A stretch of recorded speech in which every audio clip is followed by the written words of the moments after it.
রাধে রাধে বন্ধুরা, আমাদের রাধারানীর বড্ড প্রিয় হচ্ছে এই আরবি, যাকে আমরা বাংলায় বলে থাকি কচু। আর রাধা অষ্টমীর দিনে রাধারানীকে কিন্তু এই স্পেশাল দই আরবির ভোগ লাগানো হয়ে থাকে। বিশেষত বৃন্দাবন ধাম আর বার্সানায় সেদিন প্রায় সমস্ত মিষ্টির দোকানেই পাওয়া যায় এই দই আরবি, যাতে সকলেই রাধারানীকে ভোগ লাগাতে পারে। আর রাধারানীর প্রিয় এই স্পেশাল দই আরবি বানানোর জন্য আমি এখানে নিয়ে নিয়েছিলাম প্রায় 400 গ্রাম ওজনের মতো কচু। কচুগুলো ছিল একটু লম্বা লম্বা আর একটু মোটা মোটা ধরনের। এই রান্নার জন্য কিন্তু খুব ছোট ছোট বা গোল গোল কচু ব্যবহার করলে চলবে না। কচুগুলোকে আমি আগের থেকেই ভালো করে ধুয়ে পরিষ্কার করে শুকিয়ে রেখেছিলাম, কারণ কচুগুলো কাটার পর যেহেতু আর ধুতে পাবো না, তার জন্য আমি এগুলোকে আগের থেকেই ভালো করে ধুয়ে শুকিয়ে নিয়েছিলাম। এরপর কচুর খোসা আমরা নর্মালি যেরকমভাবে ছাড়াই সেইভাবে খোসাগুলোকে ছাড়িয়ে নেব। আজ আমি এই রাধারানীর প্রিয় দই আরবি বানাবো কিন্তু একদম ব্রজধাম স্টাইলে। ঠিক এইভাবে সমস্ত কচুর খোসাই আমি এখানে ছাড়িয়ে নেব। তবে বন্ধুরা, আজকের ভিডিওতে তোমাদেরকে একটা কচুর সম্পর্কেই টিপস দিই। অনেক সময় দেখবে কিছু কিছু কচু ছাড়ানোর সময় হাত একটুখানি চুলকোয়। সেক্ষেত্রে হাতে যদি একটুখানি সর্ষের তেল লাগিয়ে তারপরে খোসা ছাড়াও, দেখবে হাত কিন্তু আর চুলকাবে না।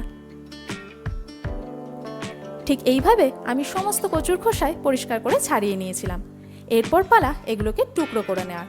প্রথমে কচুগুলোকে লম্বা লম্বি মাছ বরাবর অর্ধেক করে টুকরো করে নিতে হবে। এরপরে এই এক একটা টুকরোকে মিডিয়াম থিকনেসে, মানে না খুব মোটা না খুব পাতলা, সেইভাবে 3 থেকে 4টে মতো স্লাইস করে টুকরো করে নিতে হবে, যাতে এগুলো তেলের মধ্যে ভালোভাবে ফ্রাই করা যায়। তবে কচুগুলোর সাইজ যদি একটু বড় হয়ে থাকে, সেক্ষেত্রে তোমরা 4 থেকে 5টা মতো স্লাইস করতে পারো। আমি আরেকটা কচুও তোমাদেরকে এইভাবে টুকরো করে দেখিয়ে দিই। একটা কচুকে ঠিক মাছ বরাবর অর্ধেক করে টুকরো করে নিতে হবে। তারপরে ওই এক একটা টুকরোকে 3 থেকে 4টে অথবা 4 থেকে 5টা মতো স্লাইস করে টুকরো করে নিতে হবে। ঠিক একইভাবে আমি এখানে সমস্ত কচুকে একটা মিডিয়াম থিকনেসে লম্বালম্বি পাতলা স্লাইস করে টুকরো করে নিয়েছি। আর এরপরে কিন্তু কচুগুলোকে আমি আর ধোবো না, যেহেতু অলরেডি আমি এগুলোকে আগের থেকে ভালো করে ধুয়ে শুকিয়ে নিয়েছিলাম। এরপর বানিয়ে নেব একখানা মশলা। তার জন্য নিয়ে নিয়েছি প্রায় 5টা মতো কাঁচা লঙ্কা, বড় এক টুকরো আদা ছোট ছোট টুকরো করে নিয়েছি, আর 1 বাটি মতো ধনে পাতা। এরপর এগুলোর একটা ফাইন পেস্ট বানিয়ে নেব। তোমরা চাইলে কিন্তু এখানে আদা কাঁচা লঙ্কাটা চপড করে বা গ্রেট করেও ব্যবহার করতে পারো। তবে যদি এই চাটনি ফর্মে ব্যবহার করো, তাহলে রান্নার টেস্টটা বেশি ভালো আসবে। সমস্তগুলোকে দিয়ে সামান্য একটুখানি জল দিয়ে এবার ভালো করে এটাকে ব্লেন্ড করে নেব। এখানে আদা কাঁচা লঙ্কার পরিমাণটা তোমরা কিন্তু নিজেদের মতো নিতে পারো। আমি এখানে প্রায় 400 গ্রাম কচুর জন্য একটা বড় টুকরো আদা আর 5টা মতো কাঁচা লঙ্কা, যেগুলো কিন্তু খুব বেশি ঝাল ছিল না, সেটা ব্যবহার করেছি। সুন্দরভাবে ফাইন পেস্ট আমরা বানিয়ে নিয়েছি। আর এই রান্নার জন্য আর কি কি লাগছে দেখে নিই। ওই আদা কাঁচা লঙ্কা ধনে পাতার পেস্টটা তো আমাদের লাগছেই, তার সঙ্গে নিয়ে নিয়েছিলাম 1 বাটি মতো ফ্রেশ টক দই, যেটা আমি পরে ফেটিয়ে নেব। আর নিয়েছিলাম বেশ খানিকটা পরিমাণে, মানে 1 টেবিল স্পুন মতো জোয়ান, 2 টেবিল স্পুন মতো এখানে ঘি নিয়ে নিয়েছিলাম, আর নিয়েছিলাম 1 টেবিল স্পুন মতো গোলমরিচের গুঁড়ো। আর নুনের জন্য আমি এখানে ব্যবহার করেছিলাম সিন্ধুক লবণ। যেহেতু আজ আমরা ভোগের জন্য বানাচ্ছি, তাই অবশ্যই কিন্তু এখানে সিন্ধুক লবণ ব্যবহার করতে হবে। রান্নাটা যদি পুরোপুরি দেশি গাওয়া ঘিতে বানাতে পারো, সেক্ষেত্রে তো খুবই ভালো। কিন্তু যদি পুরোপুরি দেশি গাওয়া ঘিতে না বানাতে পারো, তাহলে ব্যবহার করতে পারো সানফ্লাওয়ার অয়েল, বা চাইলে মুংফালির তেলও ব্যবহার করতে পারো। তবে যেহেতু আমরা ভোগের জন্য বানাচ্ছি, তাই কিন্তু এখানে রাইস ব্র্যান অয়েল বা সয়াবিন অয়েল ব্যবহার করা চলবে না। তেলটা মিডিয়াম হিট হলে তারপর আমি দিয়ে দেবো কচুগুলো। প্রথমেই কিন্তু তেলটা আমি খুব বেশি গরম করব না। আর কচুগুলোকে দিয়ে একবার ভালো করে নাড়াচাড়া করার পর তারপর আমি এখানে গ্যাসের ফ্লেমটা বাড়িয়ে দেবো। তবে তোমরা যদি কচুগুলোকে গাওয়া ঘিতে ফ্রাই করে নাও, সেক্ষেত্রেও হিটটা কিন্তু মিডিয়াম রেখো। হিটটা একদম লো করে দিলে কচুগুলো কিন্তু অনেক বেশি ঘি অ্যাবজর্ব করবে। আর যদি একেবারে হাই করে দাও, তাহলে কচুগুলো কিন্তু খুব তাড়াতাড়ি লাল হয়ে যাবে। তবে যেহেতু আমি এখানে সানফ্লাওয়ার অয়েল ব্যবহার করছি, আর যেহেতু তেলটা সুপার লাইট, তাই কচুগুলো কিন্তু এখানে খুব বেশি তেল অ্যাবজর্ব করবে না। কচুগুলোকে আমি এখানে মোটামুটি 80% অবধি, মানে হালকা লাল একটা কালার আসা অবধি ভেজে নেব। ব্রজধামে এই দই আরবির সবজি যখন বানানো হয়, তখন কচুগুলোকে ফ্রাই করে এটাকে গোটা রাতে কিন্তু দইয়ের মধ্যে ডিপ করে রাখা হয়। তারপর পরের দিন সেটাকে তড়কা লাগানো হয়। যেহেতু আমি এটা ইনস্ট্যান্ট বানাচ্ছি, তাই আমি কিন্তু এখানে সঙ্গে সঙ্গেই তড়কা লাগিয়ে দেব।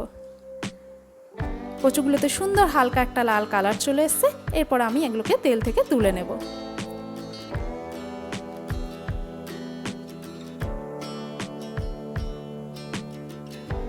এরপর এই তেলটা কিন্তু আমি আর ব্যবহার করব না, বাকি রান্নাটা কিন্তু আমি করব ঘিয়ে।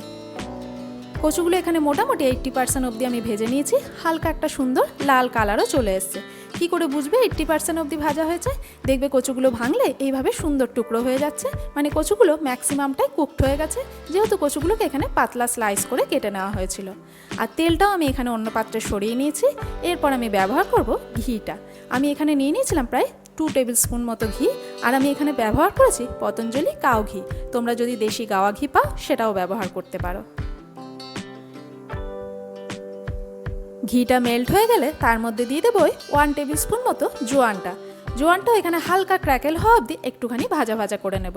যেহেতু আজ আমি এটা ভোগের জন্য বানাচ্ছি, তাই কিন্তু এখানে হিং ব্যবহার করা চলবে না। জোয়ানটা হালকা একটুখানি ভাজা ভাজা হয়ে এলে তারপরে তার মধ্যে দিয়ে দেবো ধনেপাতার পেস্টটা। এই জোয়ানের সঙ্গে আদা, কাঁচা লঙ্কা, ধনেপাতার পেস্টটা অসাধারণ একটা কম্বিনেশন, দারুণ একটা ফ্লেভার কিন্তু এখানে নিয়ে আসে। আর এই মশলাটাকেও আমি এখানে হালকা মানে কয়েক সেকেন্ড একটুখানি কষিয়ে নেব।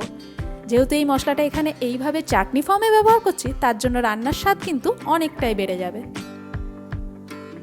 মশলাটা একটুখানি কষানো হয়ে গেলে তারপরে দিয়ে দেবো গোলমরিচের গুঁড়ো আর দিয়ে দেবো আন্দাজ মতো লবণ।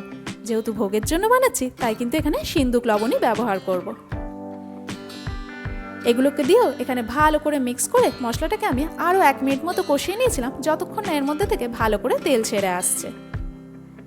এই রান্নাটা যেরকম কম মশলায় হয়, তেমনই ভীষণ কম সময়েও হয়। আর রাধারানীর ভোগ যেহেতু, তাই সুস্বাদু তো হবেই। মশলা থেকে যখন এইভাবে ভালো করে তেল ছেড়ে আসবে, তখন তার মধ্যে দিয়ে দেবো ফ্যাটানো টক দইটা।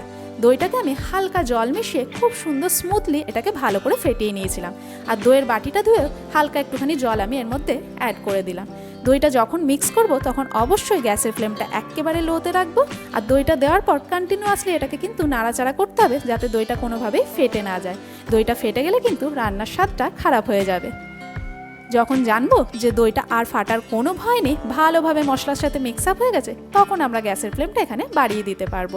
আমি এখানে দইটা ভালো করে মিক্স করার পর গ্যাসের ফ্লেমটা বাড়িয়ে দিয়েছিলাম, যাতে সুন্দর একটা বয়েল চলে আসে।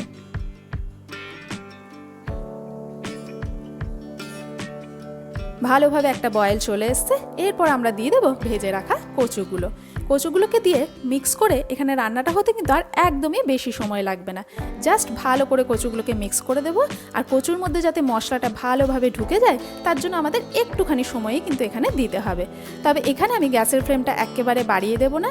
গ্যাসের ফ্লেমটা লোতে রেখে আমি জাস্ট 5 মিনিটের জন্য এটাকে চাপা দিয়ে দেবো, যাতে কচুর ভেতরে মশলাটা ভালোভাবে ঢুকে যায়। তবে খুব বেশিক্ষণ না, জাস্ট 5 মিনিটের জন্য চাপা দেবো, যাতে মশলার জল পুরোপুরি শুকিয়ে না যায়, সেদিকে খেয়াল রাখতে হবে।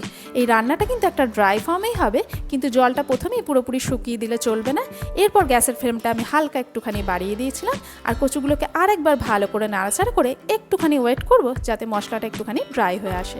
কচুগুলো তো আমাদের অলরেডি 80% কুকড ছিলই, আর মশলার সাথে এটা পুরোপুরি ভালোভাবে কুকড হয়ে গেছে। জাস্ট কয়েক সেকেন্ড ওয়েট করব, যাতে মশলাটা একটুখানি শুকিয়ে ড্রাই হয়ে আসে। যখন মশলাটা পুরোপুরি শুকিয়ে আসবে, তখন দেখবে ঘিটা ঠিক এইভাবে নিচ থেকে ছেড়ে দিয়েছে, তখন বুঝবে রান্নাটা আমাদের ফুল ডান। এই অবস্থায় গ্যাসের ফ্লেমটা আমি এখানে অফ করে দেব। আর আমাদের রাধারানীর প্রিয় এই দই আরবি কিন্তু একদম রেডি।